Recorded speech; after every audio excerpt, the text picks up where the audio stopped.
जय हिंद दोस्तों, नमस्कार। बात कर लेते हैं आज के दिन भर की सारी बड़ी खबरों की, जहां सबसे पहले आपको बताएंगे दोस्तों, चीन को मिलिट्री बेस देने को तैयार था पाकिस्तान, लेकिन बदले में भारत के खिलाफ मांग लिया हथियार। जिसके बाद बताएंगे दोस्तों चीन का क्या रहा रिएक्शन और किसकी रिपोर्ट में हुआ है ये सबसे बड़ा खुलासा जिसने मचा दिया हड़कंप।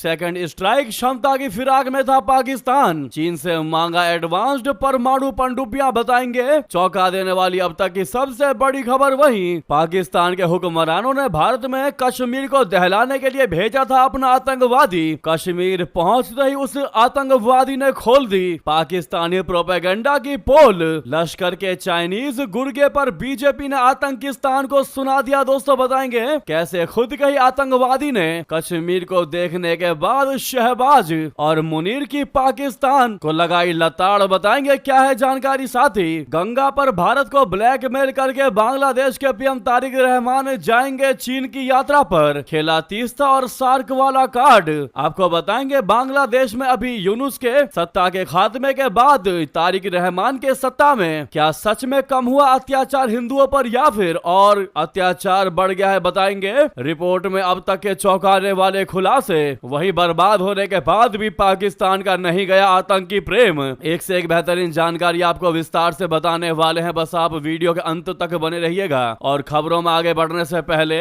भारत के संप्रभुता अखंडता का पुरजोर समर्थन करते हैं तो वीडियो को लाइक करके चैनल को सब्सक्राइब करके बेल आइकन दबा के कमेंट में जय हिंद जरूर कह दीजिएगा। बात करते हैं पहली सबसे बड़ी खबर की, जहां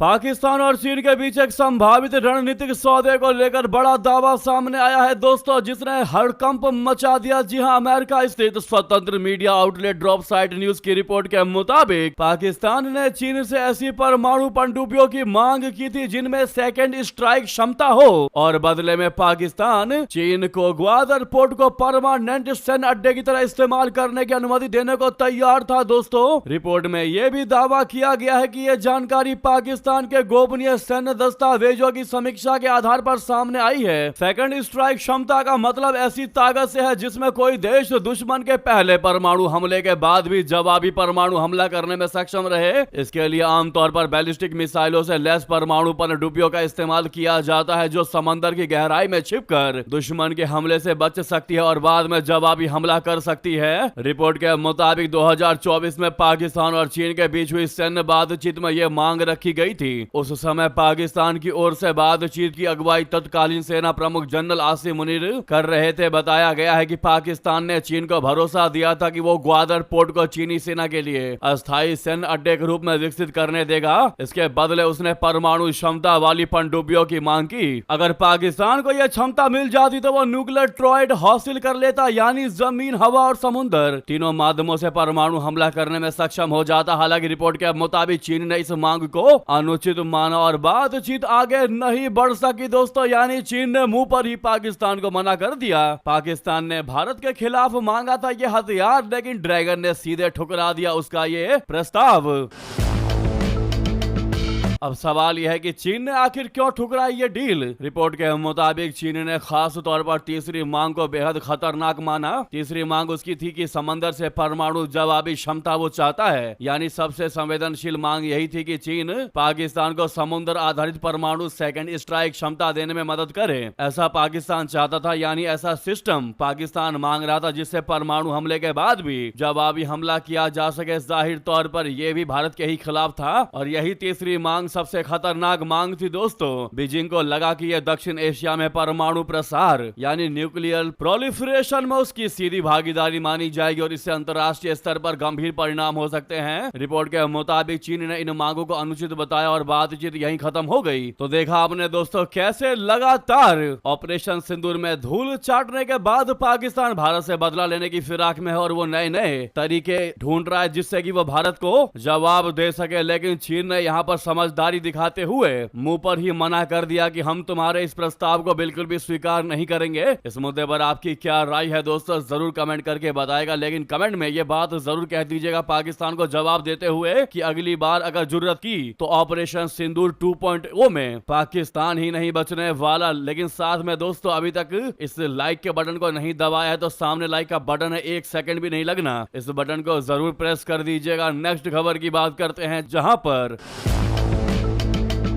पाकिस्तान के आतंकी ने ही खोली पाकिस्तानी प्रोपेगेंडा की पोल। लश्कर के चाइनीज गुर्गे पर बीजेपी ने आतंकिस्तान को सुना दिया। दोस्तों, पाकिस्तान हमेशा से भारत के स्वर्ग माने जाने वाले कश्मीर को लेकर प्रोपेगेंडा फैलाता रहा है। हालांकि अब एक पाकिस्तानी आतंकी ने ही पड़ोसी मुल्क के प्रोपेगेंडा की पोल खोल कर रख दी है। अब आप कहेंगे ऐसा कैसे, तो आपको बता दें, आतंकी संगठन लश्कर तैयबा के एक टेररिस्ट को घुसपैठ के जरिए घाटी में हमले के मकसद से भेजा गया था। हालांकि इस पाकिस्तानी आतंकी मोहम्मद उस्मान जट चाइनीज ने दिए गए ऑपरेशन को रोककर हेयर ट्रांसप्लांट का अपना पुराना सपना पूरा करने का फैसला लिया। इसी दौरान लश्कर आतंकी भारतीय जांच एजेंसियों के हत्थे चढ़ गया। पूछताछ में आतंकी चाइनीज ने जो खुलासे किए उसके बाद बीजेपी नेता अमित मालवीय ने इस पर रिएक्ट किया है। उन्होंने आतंक के गढ़ पाकिस्तान पर करारा पलटवार किया है। अमित मालवीय ने कहा कि मोहम्मद उस्मान जट चाइनीज के नाम से भी जाना जाता है। उसने पूछताछ के दौरान यह कबूल किया कि कश्मीर में जिंदगी उस झूठे नैरेटिव से बिल्कुल अलग थी जो उसे पाकिस्तान के आतंकवादी ट्रेनिंग कैंपों में बताया गया था। और सबसे बड़ी विडंबना, वो श्रीनगर में हेयर ट्रांसप्लांट करवाते समय पकड़ा गया था। दोस्तों, उस आतंकवादी ने दावा किया कि कश्मीर में रोजमर्रा की जिंदगी की असलियत देखने के बाद उसके मकसद पूरे तरीके से बदल गए, जो सीमा पार लश्कर की ट्रेनिंग के दौरान उन्हें बताई गई बातों से बिल्कुल अलग थी। उसके बाद उसने सोचा कि मैं ट्रांसप्लांट का अपना सपना ही पूरा करवा लेता हूं। दोस्तों, पाकिस्तान में उस आतंकवादी को बताया गया था कि कश्मीर में रह रहे लोगों की जिंदगी नरक बनी हुई है। वहां पर हर कोई आए दिन अत्याचार सह रहा है, मौत की नींद सो रहा है, उन पर जेनोसाइड होता है। लेकिन इस आतंकवादी ने कश्मीर की स्थिति को देखकर उसका पूरा नैरेटिव ही चेंज हो गया दोस्तों, और समझ में आ गया कि भारत का कश्मीर जन्नत है और उसने अपना मकसद ही छोड़ दिया। जी हाँ दोस्तों, तो ये है भारत के कश्मीर की बात जो झूठा झूठा प्रोपेगेंडा फैलाता है पाकिस्तान। इस पर आपके जो भी राय हो दोस्तों कमेंट करके अवश्य बताएगा, लेकिन कमेंट में पीओके लेकर रहेंगे जरूर लिख दीजिएगा। साथ ही साथ नेक्स्ट खबर की बात करते हैं, जहां बांग्लादेश के पीएम तारिक रहमान जा सकते हैं चीन। गंगा पर भारत को कर रहे ब्लैकमेल, खेला तीस्ता और सार्क वाला कार्ड। दोस्तों, बांग्लादेश के प्रधानमंत्री तारिक रहमान अगले महीने चीन की यात्रा पर जा सकते हैं। तारिक रहमान के आने के बाद बांग्लादेश ने अब चीन के साथ मजबूती से संबंध बनाने शुरू कर दिए हैं। इसके अलावा तारिक रहमान की विदेश नीति भी धीरे धीरे समझ में आने लगी है। अभी तक बांग्लादेश के प्रधानमंत्री अपने पहले विदेशी दौरे के लिए भारत आया करते थे, लेकिन तारिक रहमान ने बीजिंग को चुना है। इससे बांग्लादेश की विदेश नीति का पता चलता है। बांग्लादेशी अखबार प्रथम आलो ने बताया कि बीजिंग जून के आखिरी हफ्ते में प्रधानमंत्री तारिक रहमान की चीन यात्रा में दिलचस्पी दिखा रहा है। चीन के प्रस्ताव के मुताबिक ये यात्रा 2 दिन से ज्यादा की हो सकती है। सरकार के कई जिम्मेदार अधिकारियों ने नाम ना बताने के शर्त पर प्रथम आलो को प्रधानमंत्री तारिक रहमान की चीन प्रस्तावित यात्रा के बारे में जानकारी दी है। सूत्रों के मुताबिक यात्रा का कार्यक्रम अभी तक तय नहीं हुआ है। हालांकि शुरुआती चर्चाओं के मुताबिक प्रधानमंत्री तारिक रहमान बीजिंग पहुंचने के अगले ही दिन चीन के राष्ट्रपति जिनपिंग और प्रधानमंत्री ली केकियांग से मुलाकात कर सकते हैं। पिछले हफ्ते पत्रकारों ने प्रधानमंत्री के विदेश मामलों के सलाहकार हुमायूं कबीर से चीन की संभावित यात्रा के बारे में पूछा था।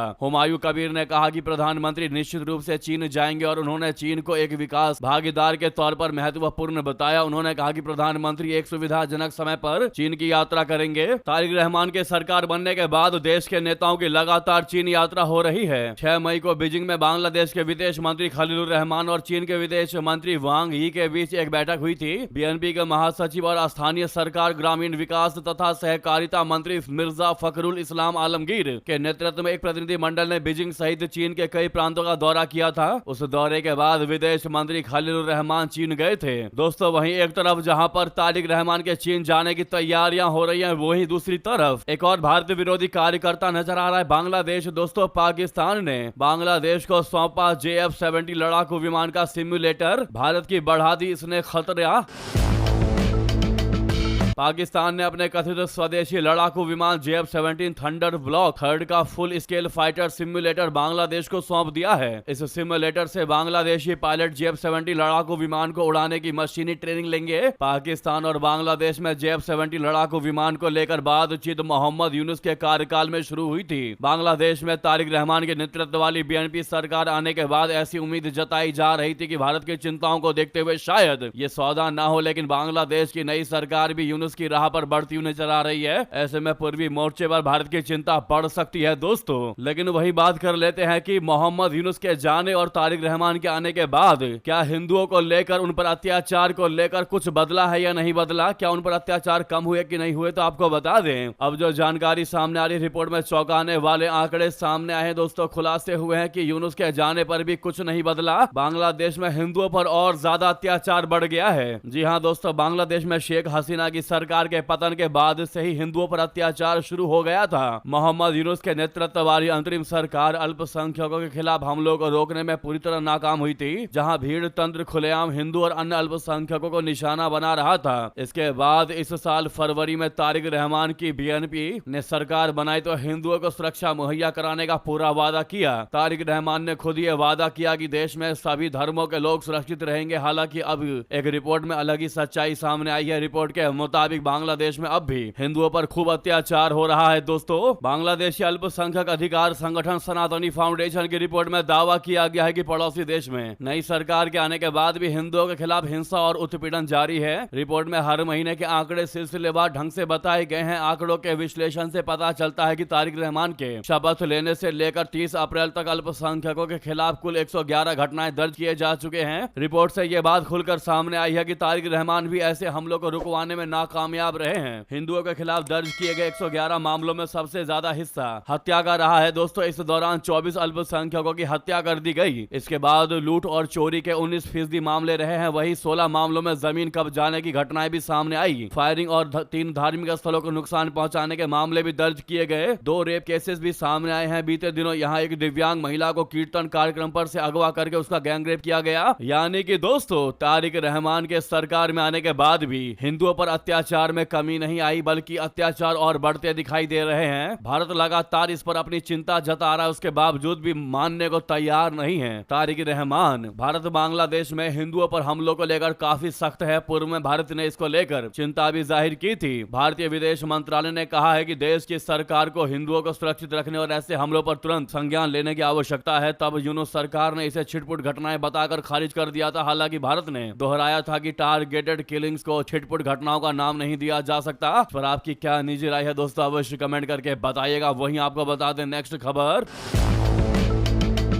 नॉर्वे पहुंचे प्रधानमंत्री मोदी जी 43 वर्षों के बाद। ऐसा हुआ है कि कोई भारतीय प्रधानमंत्री वहां पहुंचा है। यूरोप में नए युग की होगी शुरुआत दोस्तों। प्रधानमंत्री नरेंद्र मोदी जी 2 दिनों के दौरे पर नॉर्वे की राजधानी ओस्लो पहुंच गए हैं। करीब 43 वर्षों के बाद ये पहला मौका है जब किसी भारतीय प्रधानमंत्री के नॉर्वे की धरती पर कदम रखा है। इससे पहले जून 1983 में इंदिरा गांधी ने नॉर्वे का दौरा किया था। ये दौरा ऐसे समय में हो रहा है जब यूरोप एक गंभीर सुरक्षा संकट से जूझ रहा है। वैश्विक आपूर्ति श्रृंखलाओं में मुश्किलें आ रही हैं और जलवायु परिवर्तन के बढ़ते प्रभावों के कारण हरित प्रौद्योगिकियों और आर्कटिक क्षेत्र में लोगों की दिलचस्पी तेजी से बढ़ रही है। ओस्लो इस साल बहुप्रतीक्षित तीसरे भारत नॉर्डिक शिखर सम्मेलन की मेजबानी कर रहा है, जिसमें मोदी जी और नॉर्वे, डेनमार्क, फिनलैंड, आइसलैंड के साथ साथ स्वीडन के नेता एक साथ शामिल हो रहे हैं दोस्तों। पीएम मोदी ने नॉर्वे पहुंचने के बाद कहा कि नॉर्वे के ओस्लो में मेरा आगमन हुआ। हवाई अड्डे पर मेरे गर्मजोशी से भरे स्वागत के लिए मैं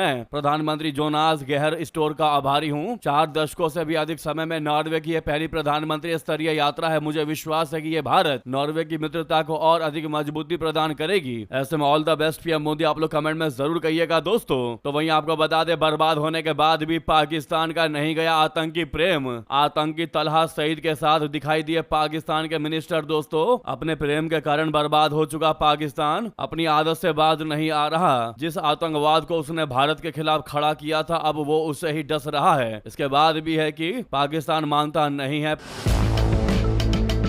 पाकिस्तानी सरकार का आतंक प्रेम एक बार फिर बेनकाब हो गया है। उसके मंत्री आतंकियों के साथ गलबहियां करते दिखाई दे रहे हैं। पाकिस्तान से जो तस्वीरें सामने आई है उससे पाकिस्तान बेनकाब हो गया है। तस्वीरों में नामित आतंकी और लश्कर तैयबा सरगना हाफिज सईद के बेटे तलहा सईद तथा लश्कर तैयबा के सह संस्थापक आमिर हमजा को पाकिस्तान के वरिष्ठ नेताओं के साथ खुलेआम देखा गया है। तस्वीरों में पाकिस्तान के सूचना मंत्री अत्ताउल्लाह तरार और वरिष्ठ नेता एहसान इकबाल कथित तौर पर इन आतंकियों के साथ नजर आ रहे हैं। इस घटनाक्रम ने एक बार फिर पाकिस्तान और आतंकी संगठनों के बीच कथित गठजोड़ पर भी सवाल खड़े कर दिए हैं। दोस्तों, इससे पहले पाकिस्तान के रक्षा मंत्री ख्वाजा मोहम्मद आसिफ ने एक साक्षात्कार में स्वीकार किया था कि पाकिस्तान ने 3 दशकों तक आतंकवादी समूहों का समर्थन किया। उन्होंने कहा कि पाकिस्तान अमेरिका और पश्चिमी देशों की ओर से गंदा काम कर रहा था, जिसे बाद में उन्होंने गलती बताया। दोस्तों, पाकिस्तान जो काम पहले पर्दे के पीछे किया करता था, अब वो खुलेआम करने लगा है। भारत भी लंबे समय से पाकिस्तान पर आतंकवाद को संरक्षण देने के आरोप लगाता रहा है और अब सामने आई इन तस्वीरों ने